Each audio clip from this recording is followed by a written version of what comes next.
ماہی گیر جو پہلے خوف سے لرز رہا تھا، جن کے منہ سے معافی کے یہ الفاظ سن کے کچھ حد تک مطمئن ہوا اور ہمت مجتمع کر کے بولا، اے جن، تم کس سے مخاطب ہو؟ حضرت سلیمان علیہ السلام تو مدت ہوئی کہ وفات پا چکے ہیں، تم کون ہو اور یہ سارا معاملہ کیا ہے؟ یہ سن کے جن کی آنکھوں میں شدید غصہ اترا۔ وہ غصے سے ماہی گیر کی طرف دیکھا اور گرج کے بولا، او گستاخ انسان، کیا تمیز سے بات نہیں کر سکتا؟ تو نے مجھے قید سے آزاد کیا، لیکن اب تیار ہو جا کہ میں تجھ کو قتل کروں گا۔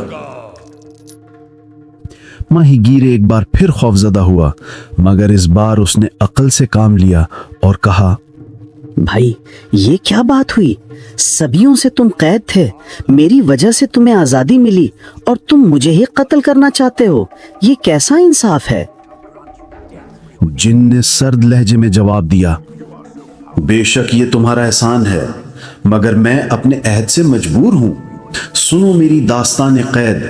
جب حضرت سلیمان علیہ السلام مجھ سے ناراض ہوئے اور مجھے اس آفتابے میں قید کر کے سمندر کی گہرائی میں ڈلوا دیا تھا، تو میں نے دل میں عہد کیا، اگر مجھے کوئی پہلے 100 سال میں رہا کرے گا تو میں اس کو دنیا کے تمام خزائنوں سے مالا مال کر دوں گا، مگر کوئی نہ آیا۔ میں نے پھر عہد کیا کہ اگر مجھے کوئی دوسرے 100 سال میں آزاد کرے گا تو میں اس کو زمین میں دفینے جہاں دفن ہیں ان کا پتہ بتا دوں گا، مگر کوئی نہ آیا۔ تیسری بار میں نے قسم کھائی کہ اگر مجھے کوئی تیسرے 100 سال میں نکالے تو میں اس شخص کو دنیا کا سب سے بڑا بادشاہ بنا دوں گا، مگر اس بار بھی کوئی نہیں آیا۔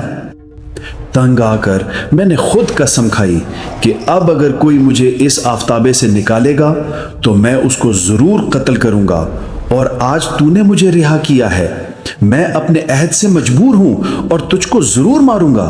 صرف یہ ہو سکتا ہے کہ تو اپنی موت کے لیے جو طریقہ تجویز کرے گا میں اسی طرح تجھے ہلاک کروں گا۔ ماہی گیر دل میں بہت گھبرا گیا، مگر اس نے اپنے چہرے پر سکون برقرار رکھا۔ اس کے ذہن میں ایک چال آئی، جن میاں، تم نے اتنے طویل عہد و پیمان سنائے ہیں، یہ ممکن ہے کہ سچ ہوں، لیکن مجھے ایک شبہ ہے۔ جن نے غصے سے پوچھا، کیسا شبہ؟ ماہی گیر نے پورے اعتماد لہجے میں کہا، مجھے یہ شبہ ہے کہ تم اس چھوٹے سے آفتابے میں نہیں تھے، بلکہ کہیں دور سے آئے ہو اور اب مجھے خواہ مخواہ قتل کرنا چاہتے ہو، اور یہ ساری داستان محض ہیلے بہانے ہیں۔ جن اور بھڑک اٹھا، کیا تجھے یقین نہیں آتا؟ تو مجھ کو جھوٹا سمجھتا ہے؟ ماہی گیر نے شکوک کا اظہار کیا، آنکھوں کے دیکھے بغیر کیسے مان لوں کہ اتنا بڑا پہاڑ سا جن اس چھوٹے سے پیتل کے آفتابے میں بند تھا؟ یہ عقل میں نہیں آتا۔ جن جو اپنے طاقتور ہونے پر حد سے زیادہ مغرور تھا، اس کی یہ بات برداشت نہ کر سکا۔ اپنی طاقت کا ثبوت دینے کے لیے اس نے کہا، اچھا لے دیکھ۔ جن پھر سے دھواں بننا شروع ہو گیا اور آہستہ آہستہ وہ سارا دھواں آفتابے کے تنگ منہ میں بھرتا گیا۔ ماہی گیر اپنی جگہ خاموش کھڑا رہا، یہاں تک کہ وہ خوفناک کو پیکان جن پوری طرح سمٹ کر واپس اس پیتل کے آفتابے میں قید ہو گیا۔ ماہی گیر نے موقع کو غنیمت جانا، بجلی کی تیزی سے آفتابے کا منہ بند کیا اور حضرت سلیمان علیہ السلام کی مہر اس پر دوبارہ لگا دی۔ اس نے آفتابہ اٹھایا اور دریا میں پھینکنے لگا۔ اندر سے جن کی گھٹی ہوئی آواز آئی، بھائی یہ کیا کر رہا ہے؟ ماہی گیر نے ہنس کے جواب دیا، تجھے دریا میں ڈال رہا ہوں تاکہ تو قیامت تک اسی میں قید رہے، یہ ہے تیرے عہد کا انعام۔ جن نے خوف سے منتیں کرنا شروع کر دی، مجھ پہ رحم کر، میں تجھ سے مذاق کر رہا تھا، بھلا میں اپنے محسن کو کیوں ہلاک کرتا؟ مجھے باہر نکال، میں تجھے مالا مال کر دوں گا۔ ماہی گیر نے ہنس کے جواب دیا، اب میں تمہارے مکروں میں نہیں آؤں گا۔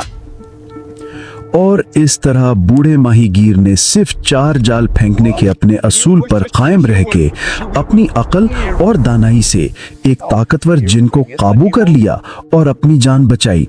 وہ واپس اپنے گھر گیا اور اس آفتابے کو ہمیشہ ایک قیمتی سبق کے طور پر یاد رکھا۔ ناظرین، یہ کہانی ہمیں سکھاتی ہے کہ جسمانی طاقت پر عقل اور حاضر جوابی ہمیشہ غالب آتی ہے۔